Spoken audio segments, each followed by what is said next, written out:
Okay, so here's my next project for the 80s vintage, early 80s Columbia fiberglass fishing boat that I inherited.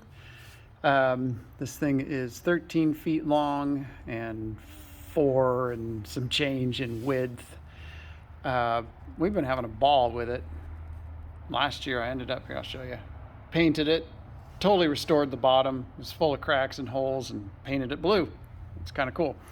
But the real reason I'm showing you this is the trailer came with 4.8-8 wheels.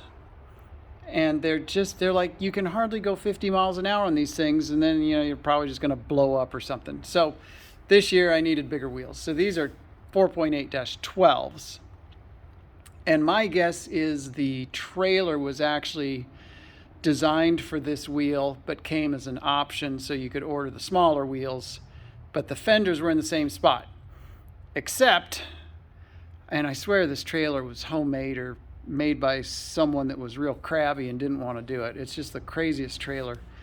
But anyway, the fenders with the new wheels, one worked, the other didn't fit. So these are the original fenders that came with it. And you can see I've got a really good gap now. But before, my gosh, the fender on this side, this is the passenger side, was coming into contact with the tire. Well, that's no good. So I had to build new brackets. So here we go. So the original bracket was mounted on the inside, which, yeah, that was kind of nice, but I opted for the outside to give maximum clearance. So it's just the bolt head in there. And you can see I've got, come in here, you've got a couple bolts holding this thing in place. They're slotted so it can move up and down if needed. In my case, it was needed. And then, sometimes you get into a project and you think, what parts do I have lying around? So when it came to paint, I actually had silver and gold. So, well, why not? So that is why we've got silver brackets and gold fenders. I'm going to move around to the back. Shorter bracket on this side,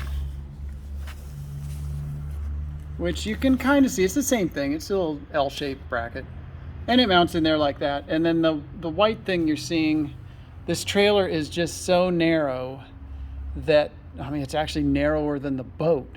I can't see it.